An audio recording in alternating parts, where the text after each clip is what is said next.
of you who don't know me, my name is Billy Short. Billy. And I lived with my family in Berlin, Germany the family lived there for 20 years. And it was about 2 years ago when Kim started getting this idea together that she wanted me to kind of come up here being somewhat of a veteran from Berlin and the family and everything else to kind of make an intro. And to certainly reminisce about some of the things that we had done in Berlin. And I racked my brain for about 2 years, and actually what I've done is I've written something that I think, at least I hope, that in some way it'll touch each of you in a way that you'll remember something about Berlin. As the plane touched down at Tempelhof Airport, or was it Tegel, you were sure this was all a mistake. I mean, these were your high school years. Really, did your parents think that you would spend them overseas? After all, no one in the family spoke German. Oh, Dad pretended to with those few words that he learned from that Berlitz course.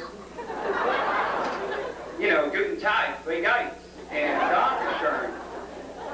Yeah, that was really going to help out a lot, huh? Well, geez, oh well. You knew you only had about 6 months, and then you could go back to the States for New Year's Eve. Mom and Dad had promised. Once you were back there, well, you would just find a friend, and, you know, to keep you, and then you wouldn't have to come back. It would be that easy. And that's what you thought as you arrived on a rainy day during the summer in a plane in Berlin, Germany.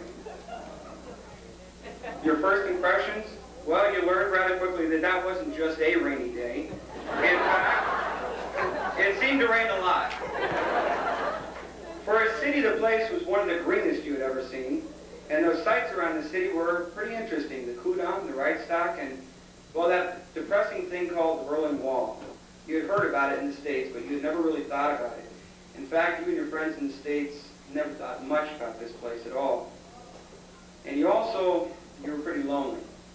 Just as you had guessed, there was no one to hang out with, no parties. In fact, even TV was lousy with just one station and all those Army commercials. I mean, how about a good old McDonald's commercial?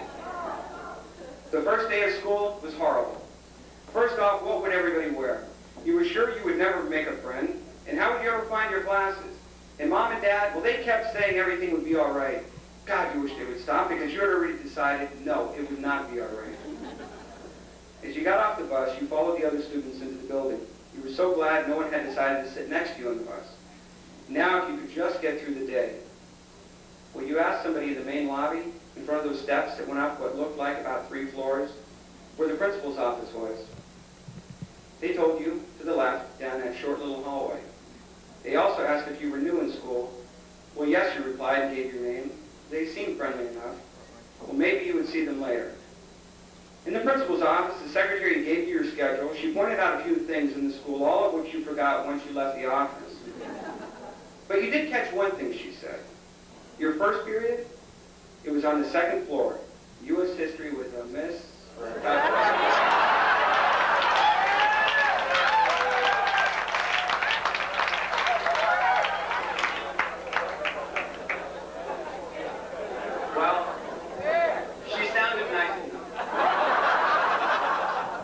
Oh, and your locker?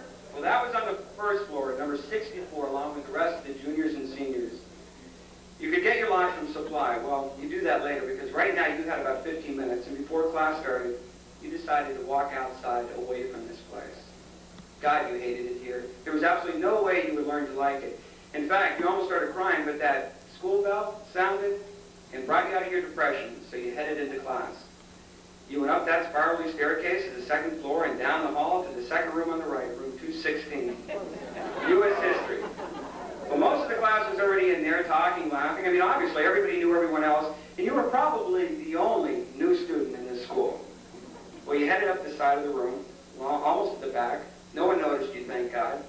And just as the teacher walked in, everyone quickly got seated. The person behind you tapped your shoulder, and when you turned around, your heart jumped. You see, it was the person that gave you the directions to the principal's office. Oh my God, you'd forgotten the name. I mean, the only name that you had to learn so far, and you couldn't remember it. You're a junior? Yeah, you replied. And that's how your first day began. By the end of the 1st month, you knew your way around school, and going out for football, cross country, golf, or some other school function helped. You already knew a couple of people, and in fact, had even received a few phone calls at home. Just the same, you couldn't wait for New Year's Eve in the States.